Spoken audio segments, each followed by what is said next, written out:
Muy buenas noches a todos. Bienvenidos. Continuamos con nuestro estudio de el libro de los Romanos en nuestra serie de Hombres de Verdad.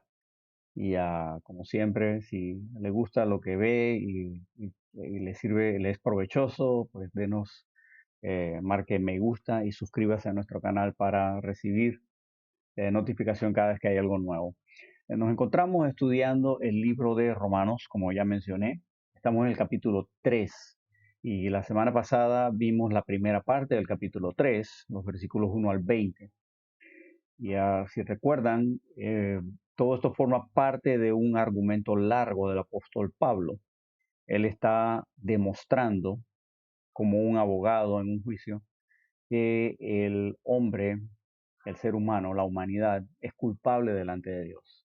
Y el capítulo 1 hablamos de los pecadores descarados, tal vez no descarados, sino los pecadores que ignoran de Dios y por eso pecan abiertamente y no tienen conocimiento de la palabra de Dios. Pero a pesar de ello son culpables delante de Dios porque no guardan ni sus propias reglas. El capítulo 2 hablamos del pecador civilizado, decente, el religioso. Y hablamos primero del gentil y luego del judío religioso.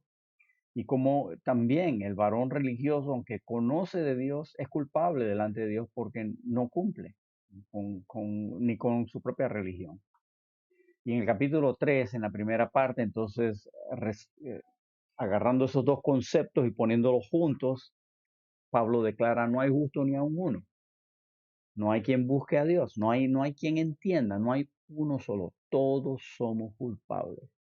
Y el que no conoce a Dios porque ni siquiera es culpable porque ni siquiera cumple con su propia conciencia, él viola su propia conciencia. Y el que conoce a Dios porque no obedece a Dios. Así que estamos todos, judíos, gentil, todos somos pecadores y ahí quedamos. Una declaración tétrica y difícil de que el hombre es culpable delante de Dios. Todos los hombres están destituidos de la gloria de Dios. Ese es precisamente el versículo 20, ¿verdad? De Romanos 3. Ahora vamos a ver de los versículos 21 al 31 y vamos a ver cómo, a pesar de que no hay justo ni aun uno, el hombre puede ser declarado justo por Dios. Y cuando digo el hombre me refiero a la humanidad, a la raza humana, no solo al varón. Sé que este es un estudio de varones, pero se refiere a la raza humana. Así que si me oye decir eso es porque sencillamente es la costumbre de llamarlo así, no es por más nada.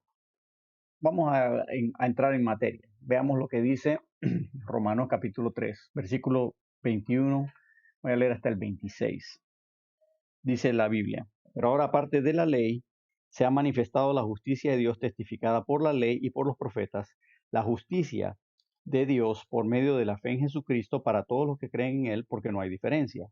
Por cuanto todos pecaron y están destituidos de la gloria de Dios, siendo justificados gratuitamente por su gracia mediante la redención que es en Cristo Jesús, a quien Dios puso como propiciación por medio de la fe en su sangre para manifestar su justicia, a causa de haber pasado por alto en su paciencia los pecados pasados, con la mira de manifestar en este tiempo su justicia, a fin de que Él sea el justo y el que justifica al que es de la fe de Jesús.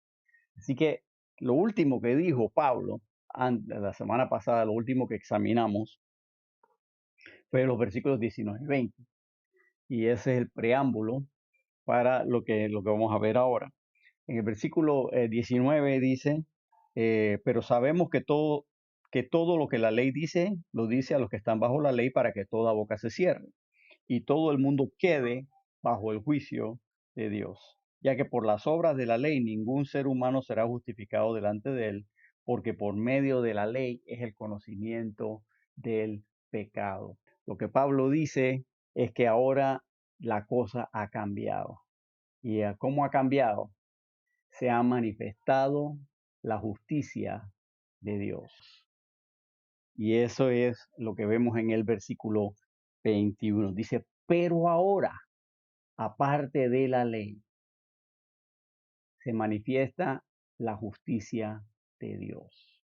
Ese pero ahora me dice que la manifestación de la justicia de Dios está atada con la primera venida de Cristo. Y la justicia de Dios es el tema principal de Romanos. Y la justicia de Dios es el Señor Jesucristo. El versículo 21 dice, pero ahora aparte de la ley se ha manifestado la justicia de Dios, testificada por la ley y por los profetas, la justicia de Dios por medio de la fe en Jesucristo. Jesucristo es la manifestación de la justicia de Dios. Nos muestra eh, cómo es que Dios pretende cumplir su justicia. En Romanos capítulo 10, versículos 3 al 4, dice, porque ignorando la justicia de Dios y procurando establecer la suya propia, no se han sujetado a la justicia de Dios, porque el fin de la ley es Cristo, para justicia a todo aquel que cree. Vea, el fin de la ley, el propósito, la meta de la ley es Cristo. Y ahí está hablando pues de gente que no quiso sujetarse a la justicia de Dios, pero el propósito de la ley es Cristo. Otro versículo, 1 Corintios 1:30, más por él, por Jesús, estáis vosotros en Cristo Jesús, el cual nos ha sido hecho, vea, nos ha sido hecho por Dios sabiduría, justificación, o sea, justicia, santificación y redención. Nosotros somos justificados, somos hechos justos por Cristo, porque Cristo es la sabiduría de Dios. Así que cuando Pablo dice que ahora se ha manifestado la justicia de Dios en el versículo 21, se refiere al Señor Jesucristo. Se refiere al Señor Jesucristo. Ahora, si vemos el versículo dice, pero ahora aparte de la ley. Y eso pues, ¿qué quiere decir? ¿Qué quiere decir? Esto no significa que la ley no tuviera nada que ver con esta justicia. No significa que la ley está desconectada de la justicia de Dios. No, lo que significa es que la justicia vino sin las obras de la ley. O sea que no fue necesario para nosotros cumplir las obras de la ley para que viniera la justicia. Jesús vino a establecer la justicia.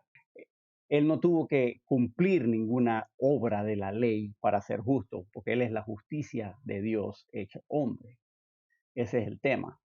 La justicia de Dios es aparte de la ley porque no viene con las obras de la ley. Romanos capítulo 8, versículos 3 y 4 me dice, porque lo que era imposible para la ley, por cuanto era débil por la carne, Dios, enviando a su Hijo en semejanza de carne de pecado y a causa del pecado, condenó al pecado en la carne, para que la justicia de la ley se cumpliese en nosotros, que no andamos conforme a la carne, sino conforme al Espíritu. El Hijo condenó al pecado en la carne porque fue el único que pudo cumplir la ley en la tierra. O sea, cuando ahí dice el versículo Romanos 8:3 que Él condenó al pecado en la carne, a lo que se refiere es que Él fue el único que la pudo cumplir en la carne, en la tierra. Al hacerlo, hizo que la justicia de la ley se cumpliese en nosotros. Jesús cumplió la justicia de la ley. También el versículo nos dice, el versículo 21 nos dice que fue testificada por la ley y por los profetas. En la ley y en los profetas abundan los ejemplos de que recibieron justificación en el Antiguo Testamento. O sea, si leemos el Antiguo Testamento, hay muchos ejemplos. Cuando lleguemos al capítulo 4 de Romanos, vamos a ver que Pablo usa dos ejemplos particulares. Uno es Abraham, que es tomado de la ley, de los escritos de Moisés, y el otro es el de David, que es tomado de los escritos de los profetas. Así que cuando dice Pablo que es testificado por la ley y los profetas, él lo demuestra más tarde tomando un ejemplo de cada uno de ellos. La justificación, sin embargo, en el Antiguo Testamento, como una persona declarada justa, era diferente a lo que nos sucede a nosotros hoy día. Y voy a repetir esto más adelante, pero no puedo entrar en muchos detalles por falta de tiempo.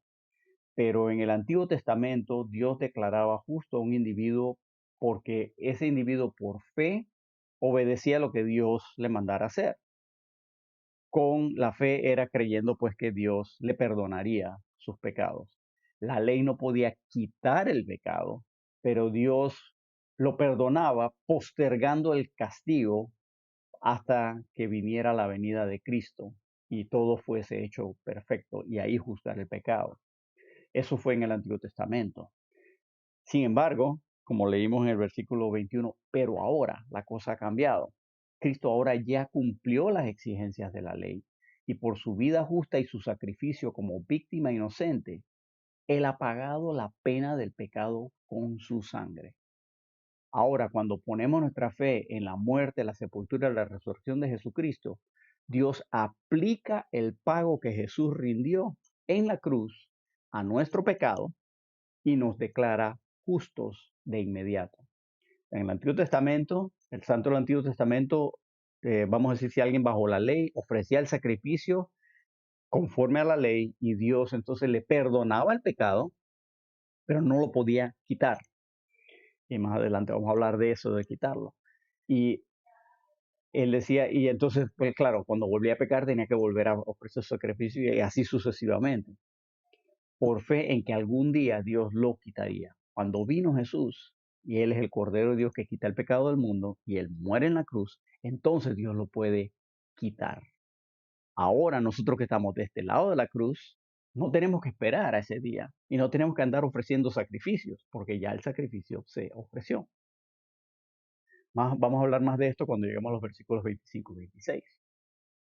Pero observen otra vez que en este versículo que estamos viendo, hay 5 requisitos para tener la justicia de Dios. Está todo ahí mismo en el versículo 21. ¿Qué dice el versículo 21 y 22? Dice en Romanos 3, 21, 22. Pero ahora dice, aparte de la ley, ese es el primero, es aparte de la ley, se ha manifestado la justicia de Dios, se ha manifestado en Jesucristo. ¿Verdad? La justicia de Dios fue testificada por el Antiguo Testamento, porque dice, pero ahora, aparte de la ley, se ha manifestado la justicia de Dios testificada por la ley y por los profetas. Sigue diciendo, la justicia de Dios por medio de la fe en Jesucristo para todos los que creen en Él. Entonces, el cuarto es que nos ha sido dada por medio de la fe en Jesucristo. Y finalmente, es para todos los que creen en Él. Son los 5 requisitos que vemos para tener la justicia de Dios. Si intentas ser justo por cumplir la ley, entonces tienes tu propia justicia y no la justicia de Dios. Si intentas obtener la justicia de Dios aparte de la fe personal en el Señor Jesucristo, no la tienes. Espero que puedan verlo, ¿no? Si yo quiero, entonces, yo voy a hacer voy a hacer este rito o aquella cosa y así tengo la justicia de Dios. Entonces, no, porque es aparte de la ley. No hay ritos que puedas cumplir. Ah, bueno, pero yo voy a creer en esto o en aquello, que si me hago esto o creo en fulano de tal y no en el Señor Jesucristo. O no creo en la muerte, sepultura y resurrección de Cristo. Creo en Jesús, el Maestro.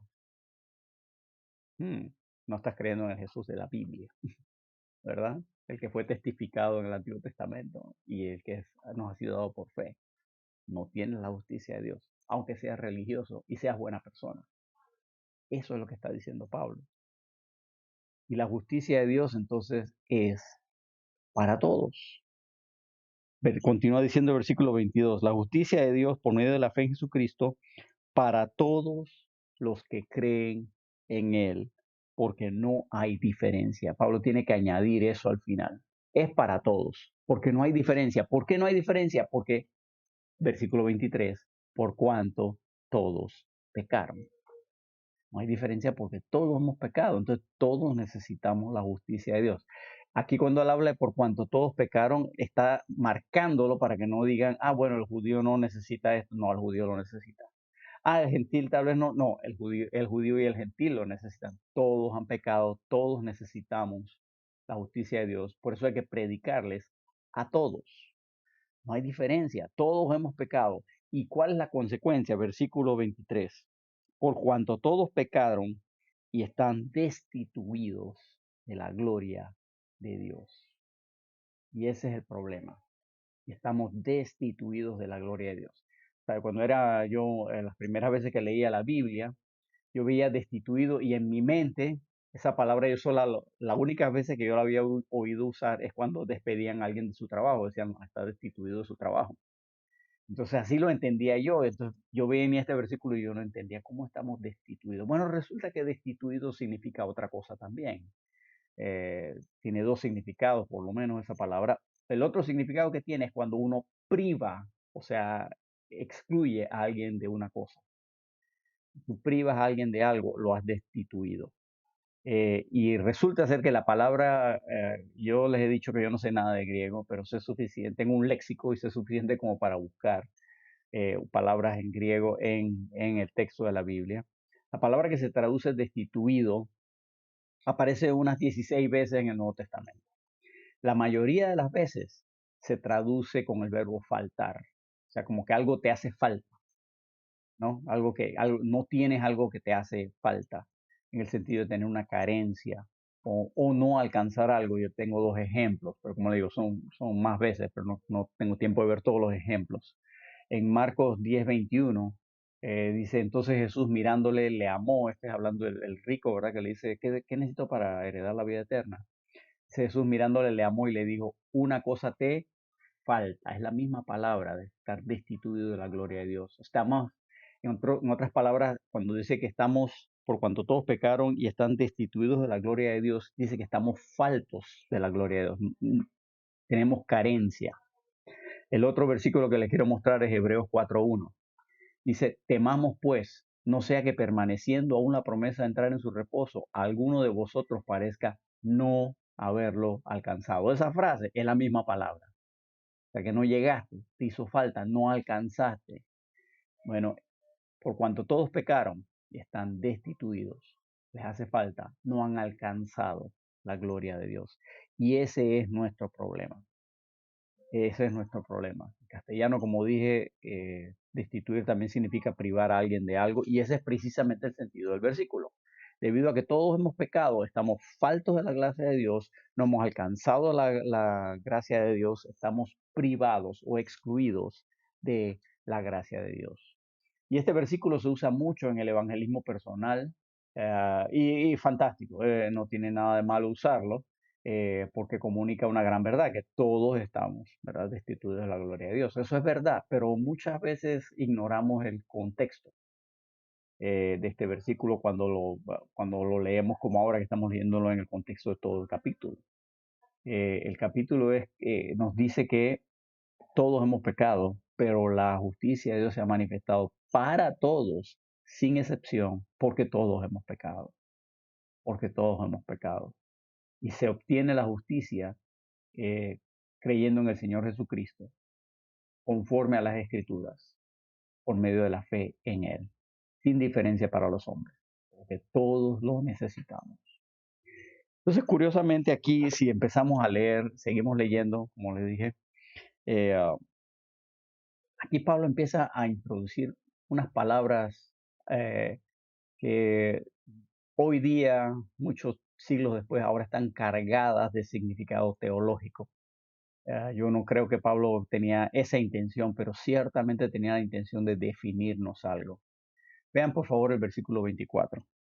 Dice, siendo justificados gratuitamente por su gracia, mediante la redención que es en Cristo Jesús, a quien Dios puso como propiciación por medio de la fe en su sangre para manifestar su justicia a causa de haber pasado por alto en su paciencia los pecados pasados. Y usted se observa, ahí hay un montón de palabras eh, poquito grandes, poquito profundas. Y esas palabras son parte de lo que yo voy a llamar, esto es mi título, la anatomía de la salvación. Eh, Pablo empieza a usar estas palabras son importantes para describir la salvación y son un montón. No todas aparecen aquí en Romanos, aquí aparecen solo tres, pero las que le voy a dar son un montón de palabras. Pero primero, antes de entrar en ello, veamos que primero el versículo 24 dice, siendo justificados gratuitamente por su gracia. La justificación es gratuita. El Señor Jesús pagó por nuestra justificación y Él pagó el precio lo más caro imaginable. Ustedes ni yo podemos imaginar lo que eso representó. el precio que el Señor Jesús tuvo que pagar por nuestra salvación. Eh, pero Él lo ofrece a nosotros gratuitamente. No hay obras que podamos hacer ni ritos que pudiéramos efectuar para intentar pagarlo, pero Dios lo ofrece gratuitamente. De paso, esa palabra gratuitamente aparece solo 4 veces en la Biblia y en cada una de ellas tiene que ver con el ofrecimiento gratuito de salvación que Dios da al hombre. Por ejemplo, 1 Corintios 9:18, ¿cuál pues es mi galardón? Que predicando el Evangelio presente gratuitamente el Evangelio de Cristo para no abusar de mi derecho en el Evangelio. Apocalipsis 21:6 dice, y me dijo, hecho está, yo soy el alfa y el omega, el principio y el fin, al que tuviere sed, yo le daré como gratuitamente de la fuente de agua de la vida. O sea, otra vez, el ofrecimiento de salvación gratuito. El otro versículo, Apocalipsis 22:17, dice, y el espíritu y la esposa dicen, ven, y el que oye diga, ven, y el que tiene sed, venga, y el que quiera, tome del agua de la vida gratuitamente. Son esos 3 versículos más, aquí en Romanos son las 4 veces que aparece esta palabra en la Biblia. Siempre se refiere al ofrecimiento de salvación gratuito para el hombre que quiere, que está buscando la salvación. Es gratuito. No hay rito, no hay suficientes obras que yo pueda hacer para ganármela. Como les decía, Pablo ahora empieza a usar los términos de la salvación. Aquí empieza, y yo les voy a dar una lista de 12 términos que tienen que ver con la salvación. Y yo no creo que va a poder anotarlos porque voy a ir un poquito rápido, lo siento. Tendrán que esperar hasta la grabación. Aquellos de ustedes que están viendo esta grabación, pues va a tener que usar la pausa. No voy a dar una definición exhaustiva de estos términos, no voy a detenerme a explicarlos, sencillamente los voy a mencionar y seguimos adelante. Y de esos vamos a ver unos que aparecen en este pasaje, pero no todos aparecen en este pasaje. Así que no se preocupe por eso. Sin embargo, ¿por qué los voy a mencionar? Porque hoy día en los púlpitos estas palabras no se mencionan. Así que la gente no predica el Evangelio de Jesús como debiera ser, porque omiten una gran parte de las enseñanzas de la Biblia. La primera es la justificación, aparece en el versículo 24, dice, siendo justificados gratuitamente por su gracia. ¿Qué es justificación? Que Dios declara, es el acto por medio del cual Dios declara a un hombre justo, cuando en realidad no lo es. El hombre no es justo, pero Dios lo declara justo, entonces lo justifica, eso es la justificación. El segundo es la redención. Versículo 24 también dice, siendo justificados gratuitamente por su gracia mediante la redención que es en Cristo Jesús. La redención es el pago hecho para rescatar al pecador y librarlo de la ira de Dios. Es el pago, lo que se pagó. Esa es la redención, la acción de pagar. La propiciación que aparece en el versículo 25 dice, ¿verdad? A quien Dios puso como propiciación en medio de la fe, por medio de la fe en su sangre. Esa es una de esas palabras que casi nadie usa. La propiciación es el precio pagado para satisfacer las demandas de un Dios airado por el pecado. Es el precio pagado para satisfacer las demandas. Entonces la redención y la propiciación son diferentes. La redención es el precio que se paga, pues el pago hecho, pero la propiciación es la aceptación del pago por parte de Dios. Ese precio pagado que Dios lo acepta como diciendo, la deuda queda saldada. Eso es propiciación. Y si vemos bueno, vamos a hablar de eso más adelante, de quién es la propiciación. Lo vamos a ver más adelante. Luego otra palabra que no aparece en el versículo aquí, pero aparece una palabra que en otras, bueno, es la palabra remisión.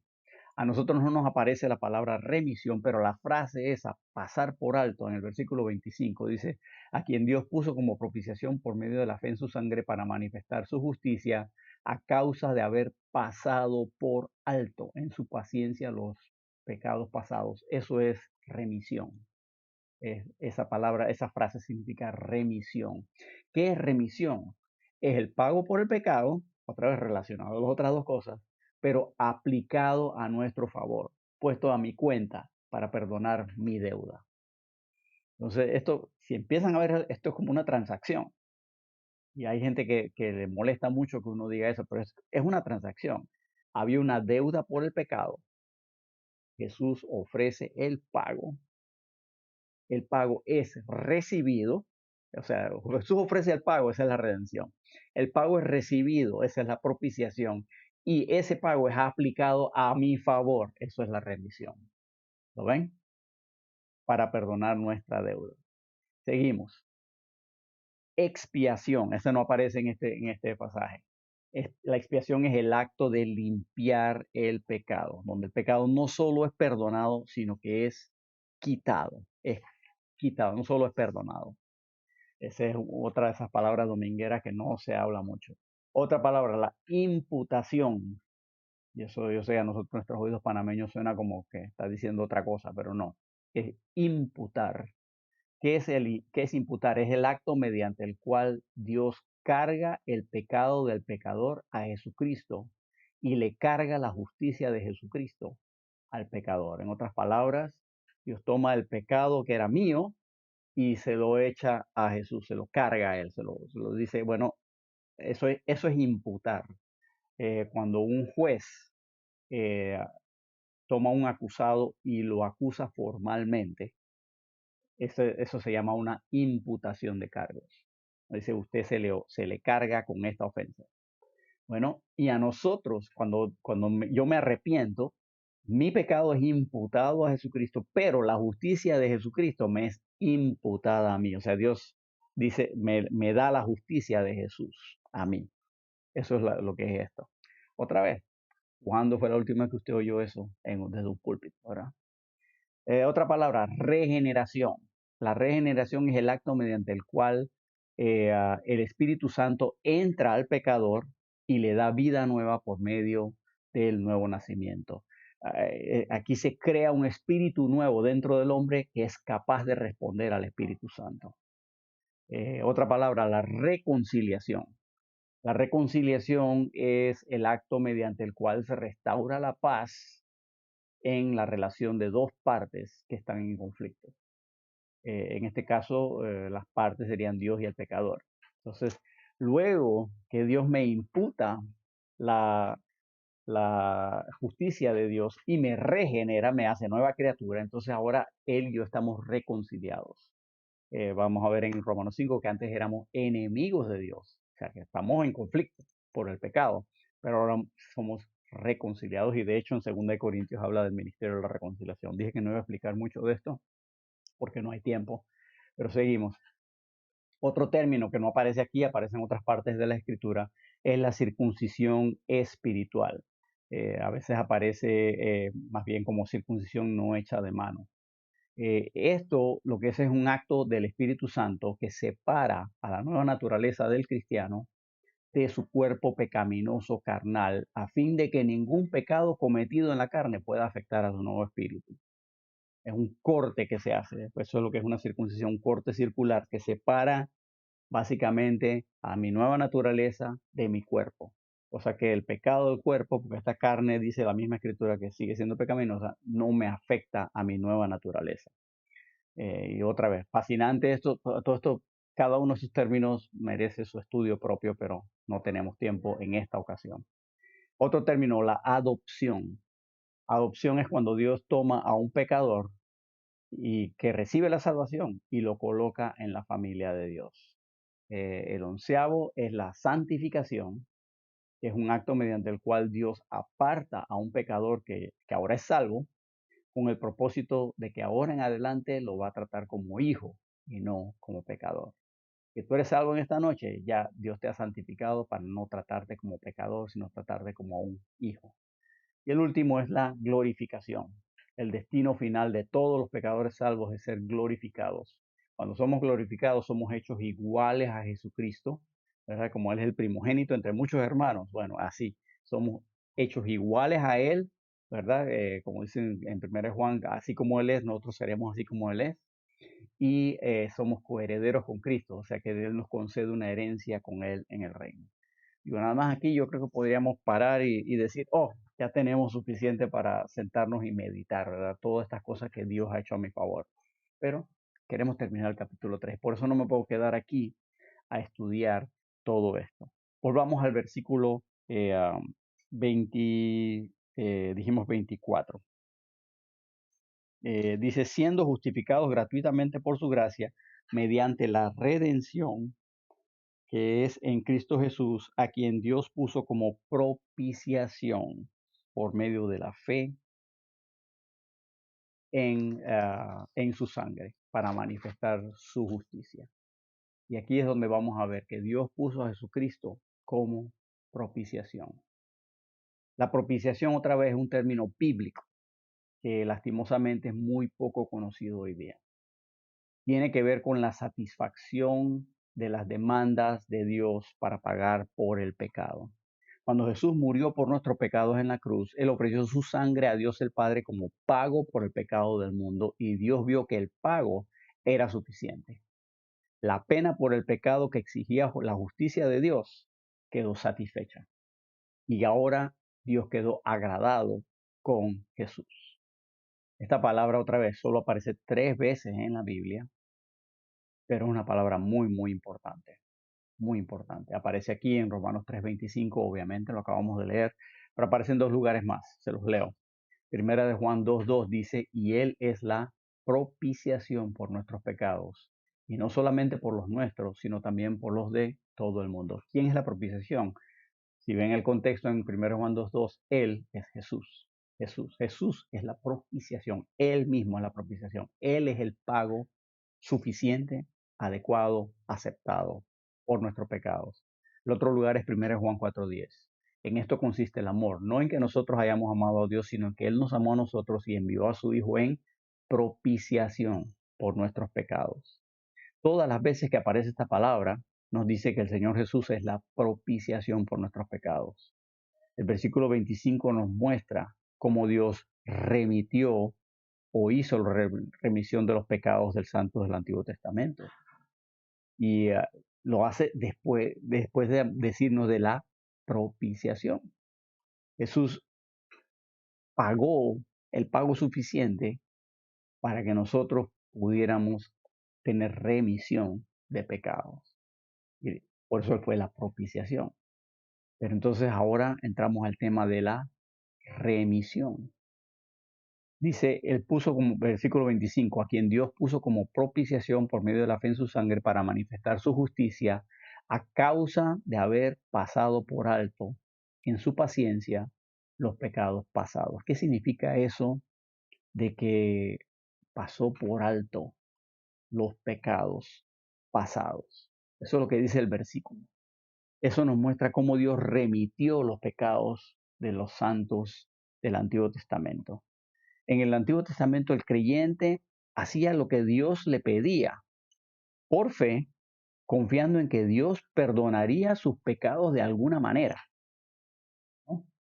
Él, vamos a decir que no sabía cómo era el mecanismo, pero él hacía lo que Dios le pidiera, porque pidió diferentes cosas, ¿verdad? Abraham le pidió ciertas cosas, a Noé otra cosa, y luego venía la ley de Moisés, tenían la ley de Moisés, y cada una de esas cosas tenía una exigencia a esto, ¿verdad? Y en todos, ¿verdad? Hay cosas en común, pero hay diferencias también. El tema es que en el Antiguo Testamento ellos tenían que hacer esas cosas confiando en que Dios les perdonaría. Y aquí otra vez, si ven el versículo 25, donde dice, a causa de haber pasado por alto en su paciencia los pecados pasados. Eso para mí es una bandera roja que me dice, está hablando del Antiguo Testamento, del tiempo de antes, vamos a decirlo así. Y ciertamente Dios perdonaba los pecados, pero no los podía quitar, porque la paga del pecado no había sido hecha todavía. En Hebreos 10, 3-4 dice, hablando de los sacrificios de la ley de Moisés, dice, pero en estos sacrificios cada año se hace memoria de los pecados, porque la sangre de los toros y de los machos cabríos no puede quitar los pecados. Así que esa sangre, aunque vamos a decir que compraba el perdón, pero no compraba la remisión. No eran quitados. ¿Qué era lo que hacía Dios? Él en su paciencia, él pasaba por alto el castigo justo del pecado. Lo pasaba por alto. O sea, lo aguantaba, vamos a decirlo, lo postergaba. Dios perdonaba el pecado del santo del Antiguo Testamento y postergaba las exigencias de la justicia hasta el momento en que se ofreciera el pago pleno, que se ofreciera el sacrificio perfecto del Señor Jesús. Esa fue la única vez. Así que Dios tenía que esperar y por eso ahí él habla de que pasó por alto en su paciencia, porque tenía que esperar a que se cumpliera el sacrificio perfecto. Cuando Cristo muere en la cruz, ya la sangre de Cristo no solo perdona el pecado como los toros y los machos cabríos, sino que quita el pecado, lo redime.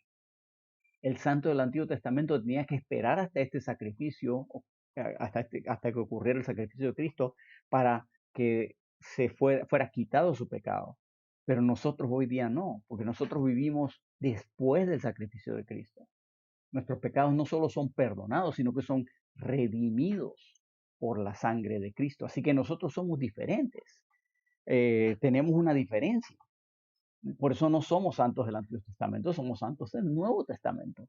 Nuestros pecados no solo son perdonados, son redimidos por la sangre de Cristo. Vea lo que dice Colosenses 1:14. En quien tenemos redención por su sangre, el perdón de pecados. Observa ese versículo bien detenidamente. En quien tenemos redención por su sangre, el perdón de pecados. Vea, en las versiones modernas de ese versículo, la frase por su sangre no aparece. Así que dice en quien tenemos redención, el perdón de pecados, dando la impresión de que la redención y el perdón de pecados son la misma cosa, pero no lo son. Dios en el Antiguo Testamento perdonaba el pecado, pero no lo redimía. Ahora en Cristo tenemos redención y perdón. La sangre de Cristo hace las dos cosas, absolutamente. Y están muy estrechamente relacionadas, pero no son iguales. Véalo, no es lo mismo. Omitir esta frase da la impresión de que sí son lo mismo, y no es así. No es así. Y eso a veces son los goles que nos mete el diablo, ¿verdad? Eh, por eso hay gente con mala doctrina. Ah, me salgo del tema y no tengo tiempo para hacerlo en esta noche, pero es algo que a considerar. Por eso yo me quedo con mi Biblia, porque mi Biblia sí tiene la frase. Y el día que hagan una otra versión nueva que la tenga, tal vez lo consideraré, pero cosas así me hacen, mejor me quedo con la Biblia que Dios me dio. Así que, otra vez, hablamos de la propiciación, la justificación, la propiciación y la redención. Son cosas que la sangre de Jesús hace por nosotros. El sacrificio de Jesús hizo eso por nosotros. ¿Con qué propósito? Con el propósito de declarar justos a los que no lo son. Si seguimos leyendo, estábamos en el versículo 25, lean el versículo 26 de Romanos. Dice Romanos 3:26, con la mira de manifestar en este tiempo su justicia, a fin de que Él sea el justo y el que justifica al que es de la fe de Jesús. Quiero que observe primeramente que dice el versículo con la mira de manifestar cuándo, en este tiempo. El versículo anterior habla de los pecados pasados, Antiguo Testamento. Ahora, en este tiempo, Nuevo Testamento. Ahora estamos hablando de ahora, de nuestra época. Este versículo, aunque usted no lo crea, es uno de los versículos más grandes de toda la Escritura. Lo que pasa es que no es muy popular, ¿no? Digo, hay otros versículos grandes de la Biblia y para mí todos son grandes, pero claramente algunos son más importantes para nosotros que otros. No tengo ningún problema con eso. Este versículo, sin embargo, casi nadie lo conoce y es una bomba, es tremendo lo que podemos ver aquí. Este versículo me dice que Dios estaba enfrentando un problema. El problema era, ¿cómo puedo declarar justo a una persona que no lo es? ¿Verdad? Con mira de manifestar en este tiempo su justicia a fin de que Él sea el justo y el que justifica al que es de la fe de Jesús. ¿Cómo puedo, dice Dios, cómo tiene un problema, cómo declarar que los seres humanos son justos cuando no lo son? ¿Cómo se puede hacer eso? Porque el problema es este. Dios no puede decir nada más que ya su pecado no cuenta. ¿Por qué? Porque entonces su justicia que exige que haya un castigo por el pecado, queda insatisfecha. Dios está violando su propia naturaleza. Él no puede hacer eso. Y por otro lado, Dios tampoco podía decir que se vayan todos al infierno, porque entonces eso violaba su misericordia y su gracia, su amor por su creación. Entonces, ¿ven el problema? Dios está de que, bueno, todos son pecadores, pero no puedo matarlos a todos porque mi misericordia y mi gracia no me permiten hacer eso. Pero entonces tampoco puedo decir, bueno, no cuenta, quedan impunes, como algunos de nuestros políticos, quedan impunes, no cuenta, no pasó nada. No puede hacer eso porque su justicia queda insatisfecha y Dios nunca va a hacer lo incorrecto. Eso sería incorrecto. Entonces, ¿qué hace Dios? ¿Cómo resuelvo el problema? Dios dice, no contaban con mi astucia. La solución que Dios propone es esta: hacerse hombre, vivir entre los hombres como hombre, a fin de poder cargar los pecados de la humanidad como hombre y pagar el precio del pecado al morir como hombre. Pero Jesucristo no era un hombre común, era Dios hecho hombre, así que su muerte, por él ser Dios, alcanza, es suficiente para pagar por los pecados de todo el mundo. Y no solo pagar por ellos, quitarlos. Esa es la solución que Dios tuvo. Dios fue genial. Obviamente es Dios. Fue genial. ¿Cómo lo hago? Ya sé. Yo mismo pago el precio. Y entonces eso eh, paga lo que exige mi justicia, pero entonces también yo puedo entonces perdonar a los pecadores por mi misericordia y mi gracia. Entonces las dos cosas quedan satisfechas. Lo que hace Dios es que propone un intercambio. Él dice, tu culpa, tu pecado y el infierno que te mereces tú, yo te lo cambio por la justicia de Jesucristo y por su sacrificio eficaz. Al hacer esto, Dios entonces es el justo, pues la pena del pecado ha sido pagada por completo y la justicia ha quedado satisfecha. Pero también Dios es el que justifica, porque Él justifica al que es de la fe de Jesús. Así que su gracia y su misericordia también quedan satisfechas. Jesucristo es el único capaz de hacer esto. No hay otro. No hay ningún otro que proponga, no hay ningún líder religioso, ningún culto, no hay ningún otro religión, no hay ningún otro sistema de fe donde Dios haya hecho todo esto por el hombre. Por eso decimos que, el cristianismo no es una religión, porque no hay ninguna. En todas las religiones el hombre tiene que hacer una parte. Si no hace esto, no vale. Dios dice, no, yo lo hice todo. Lo hice todo por ti. ¡Wow! ¡Qué genial es Dios! ¡Qué genial es Dios! ¡Qué increíble! Y por eso no hay, es lo que sigue el versículo 27. Dice, ¿dónde pues está la jactancia? Queda excluida. ¿Por cuál ley? ¿Por la ley de las obras? No, sino por la ley de la fe. Concluimos pues que el hombre es justificado por la fe sin las obras de la ley.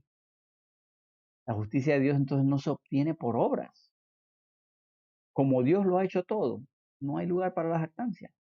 Nadie puede decir, Dios, yo me merecía esto, esta salvación yo me la merezco. No, todos somos culpables. Y Dios hizo todo para que nosotros pudiéramos ser salvos. ¿Cómo lo hizo Dios? Versículo 27 dice, eh, ¿dónde puede estar la jactancia? Queda excluida. ¿Por cuál ley? ¿Por la de las obras? No, sino por la ley de la fe. La ley de la fe. Parece una contradicción, pero no lo es. En Cristo no estamos bajo la ley del Antiguo Testamento, pero sí estamos bajo la ley de Cristo. Esa ley dictamina que la salvación, la redención, la expiación y todo lo demás se obtiene cuando recibo al Señor Jesucristo por gracia, por medio de la fe. Así que esa ley excluye a las obras. Y este versículo 28 entonces me da la conclusión de todo lo que Pablo ha estado diciendo desde el capítulo 1 de Romanos. Dice el versículo 28, concluimos pues que el hombre es justificado por la fe sin las obras de la ley. Esa es la conclusión. El hombre es justificado por la fe, sin las obras de la ley. No hay nada que tú puedas hacer para ganártelo. Y perdonen que remache este tema, pero eso es tan importante que Pablo lo repite una y otra vez.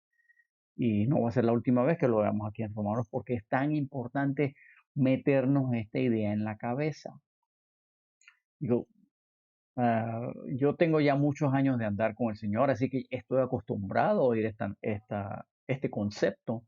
No me es tan, vamos a decir, chocante ni tan extraño, pero francamente a veces es difícil de asimilar. Difícil de asimilar que no es que yo no puedo hacer nada por mí mismo. No, yo quiero hacer, sí, yo sé, yo quiero hacer, pero no. Dios dice, no, no lo acepto, porque mi norma es la perfección y tú no llegas. Y como tú nunca podías llegar por ti solo, yo tuve que hacerlo por ti. Es gran Dios. Yo no sé qué hace eso en usted, pero a mí me llena de una sensación que me hace querer alabar.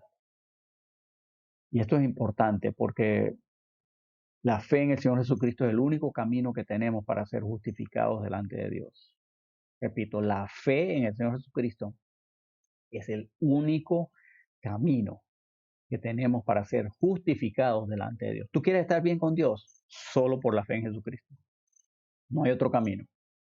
Es decir, para que tus pecados sean perdonados, tienes que poner tu fe en la obra consumada del Señor Jesucristo en la cruz.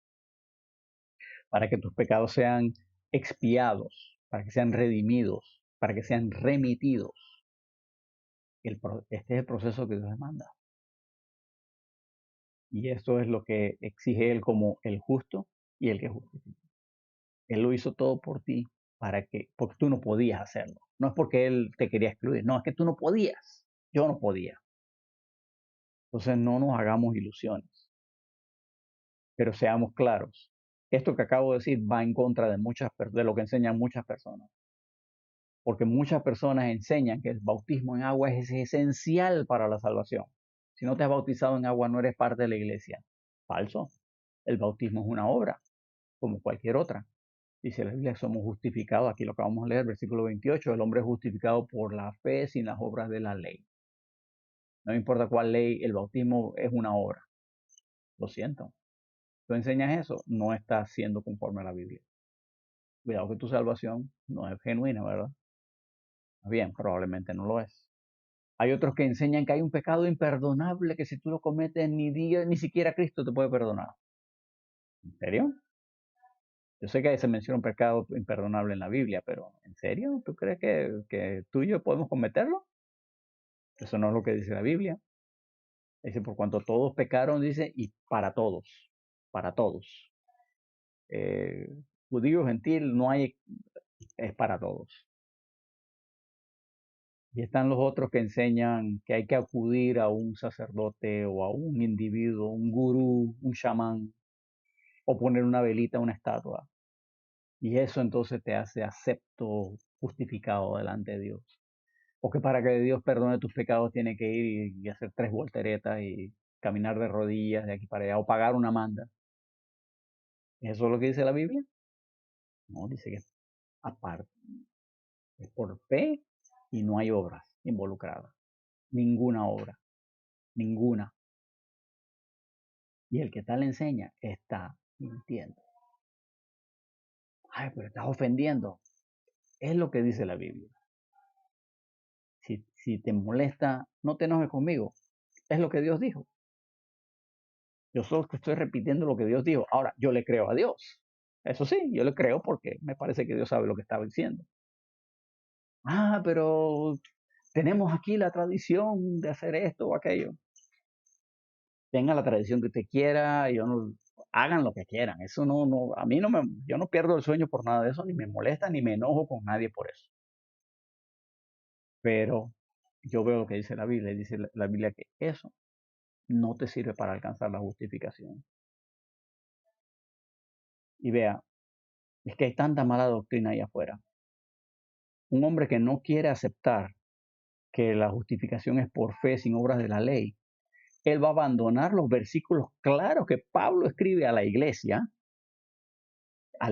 gentil que somos tú y yo. Los versículos que, claro, como el versículo 28, el hombre es justificado por fe sin obras de la ley. Está clarito, no hay nada confuso, hay nada difícil de entender, no hay ningún término oscuro, está claro.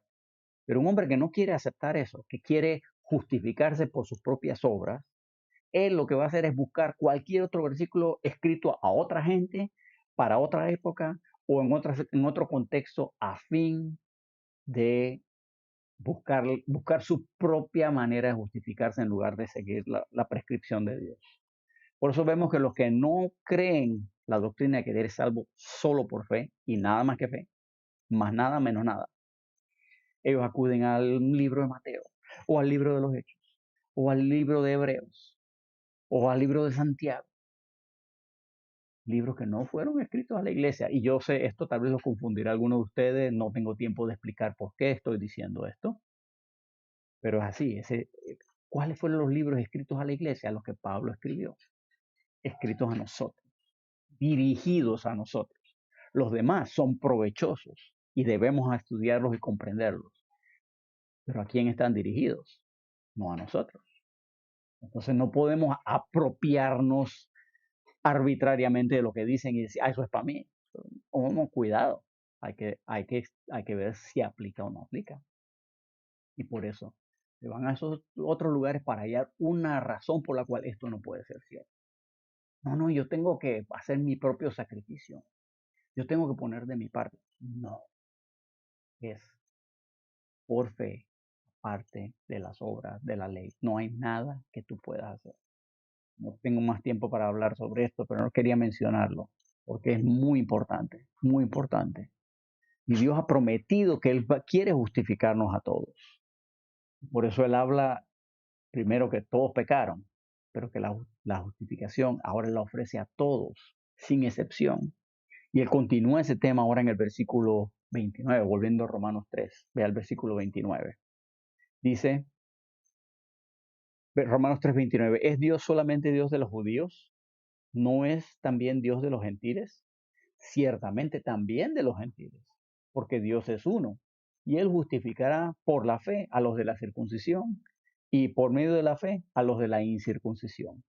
Luego, por la fe invalidamos la ley, de ninguna manera, sino que confirmamos la ley. ¿Qué está diciendo Pablo aquí? Primero, que no hay diferencia, no hay ninguna diferencia. Este es un punto que Pablo ha recalcado varias veces hasta aquí.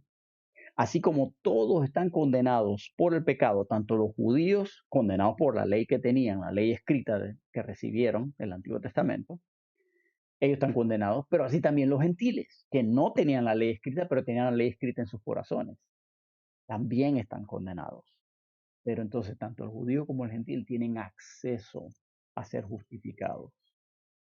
¿Acaso Dios es solo Dios de los judíos? No, Dios es Dios de todos. Dios de todos. Ese concepto de que Dios es solamente de un grupo o del otro, ese es un concepto muy pagano. O sea, los romanos tenían sus dioses, los griegos tenían sus dioses, los babilonios tenían sus dioses, los persas tenían sus dioses, los medos tenían sus dioses. Y en el concepto de cada uno de esos pueblos, eh, el dios de los babilonios solamente tenía poder en Babilonia, no tenía poder en ningún otro lado.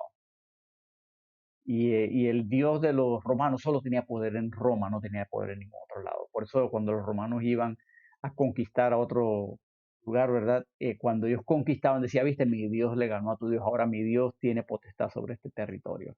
Pero todavía no hemos conquistado allá, así que él no tiene potestad allá. Y es curioso cómo eso hasta el día de hoy, ¿verdad? No tenemos tiempo de entrar en ese tema, pero hay mucha gente que no entiende. Y Dios es Dios de todos. Sobre todo los judíos tenían problemas como que los gentiles también están incluidos. Claro, si Dios es Dios de todos. Dios es Dios de todos. Entonces, Dios siempre tuvo en la mente salvar a los gentiles. Y esto aparece en muchas partes del Antiguo Testamento. Dios siempre lo tenía en su propósito. Lo que pasa es que el judío nunca se imaginaba cómo lo iba a hacer. Y lo que vamos a ver más adelante es que Dios lo que hizo fue una nueva obra, que eso no aparece en el Antiguo Testamento. Lo que Dios hizo fue que tomó al judío, tomó al gentil, y por el medio del sacrificio de Cristo a los dos los une en una nueva creación, un nuevo pueblo llamado los hijos de Dios, los cristianos. Somos diferentes de los judíos, diferentes de los gentiles, y estos, los cristianos, forman el cuerpo de Cristo, que es la iglesia. Ese es el propósito que Dios tenía. Dice, continúa diciendo, ¿verdad? Romanos 29, dice, ¿es Dios solamente Dios de los judíos? ¿No es también Dios de los gentiles? Ciertamente también de los gentiles, porque Dios es uno y justificará por fe a los de la circuncisión, judíos, y por medio de la fe a los de la incircuncisión, gentiles. Todos los vamos a justificar por fe en Cristo. Entonces Pablo dice, luego por la fe invalidamos la ley. Entonces que todo el Antiguo Testamento no sirve de nada. No, no, no, no. Él dice en ninguna manera. Recuerdan que la semana pasada mencionamos que esta frase la usa Pablo mucho cuando quiere enfatizar algo fuertemente, y en este capítulo lo ha usado varias veces. En ninguna manera. No, no, no, no. Él dice absolutamente no es lo que estoy diciendo. La ley no queda invalidada. La ley es palabra de Dios. La ley sigue siendo poderosa en Dios porque es su palabra y es eterna. Nosotros entonces vemos que de la ley podemos sacar provecho, pero otra vez, la ley no está escrita a nosotros. Por eso nosotros no guardamos la ley. Nosotros no hacemos los sacrificios de la ley. Nosotros eh, no nos sometemos a las limitaciones dietéticas de la ley, las prescripciones dietéticas. Y no. Hay un montón de cosas de la ley que no se aplican a nosotros. Ciertamente, pero eso no quiere decir que la ley no tiene valor. Al contrario, la ley me revela a mí lo que es el pecado. La ley me muestra a mí donde yo tengo problemas. La ley es provechosa, pero yo pongo mi fe en Jesucristo y Él me redime de mi pecado. Por eso yo como cristiano, yo voy a la ley y yo veo y de la ley aprendo las cosas que a Dios le agradan y las cosas que no. Por eso un cristiano redimido por la sangre de Jesucristo, con el Espíritu Santo que mora en él, no tiene imágenes. A Dios no le agrada. Por eso honramos a nuestros padres. Nosotros los cristianos honramos a nuestros padres. Por eso controlamos nuestra lengua, no murmuramos. No codiciamos a la mujer del prójimo. ¿Hacemos esto porque queremos ganarnos el favor de Dios? No, no puedo ganarme el favor de Dios. No lo hago por eso. ¿Por qué lo hago? Porque entiendo que estas cosas rompen mi comunión con Dios. Yo como su hijo, yo no quiero romper esa comunión. Porque Él me ama y yo le amo. Yo no quiero estar separado de Él. Si yo veo esas cosas en la ley y me ministran, me enseñan qué cosas agradan a Dios y qué cosas desagradan a Dios. Pero ciertamente estamos bajo una ley diferente, la ley de Cristo, que aunque usted no lo crea, es más exigente todavía que la ley de Moisés. ¿Cómo se cumple? Dos mandamientos. Ama a Dios sobre todas las cosas, ama a tu prójimo como a ti mismo. Tú haces eso, dice Jesús, tú has cumplido toda la ley. Obviamente nadie lo hace a la perfección, por eso todos pecamos. Pero qué buena idea. Y ahora que yo sé que soy justificado, que mis pecados han sido expiados y redimidos, ya yo no cargo con esa culpa. He sido adoptado en la familia de Dios y estoy siendo santificado para tener una relación de padre a hijo con Dios, con la mira futura, ser glorificado y ser igual al Señor Jesucristo, ser como Él delante de la presencia de Dios. ¿Cómo no voy a vivir para Él ahora? ¿Cómo voy a ignorar todo eso y vivir para este mundo? No puedo. Y ese es el propósito que el cual Pablo explica todo esto. Y ya no vivamos como la otra gente, porque no somos como la otra gente. Somos justificados delante de Dios. Tengo derecho a una relación franca con Dios. Cosa más hermosa. Dios les bendiga ricamente, hermano.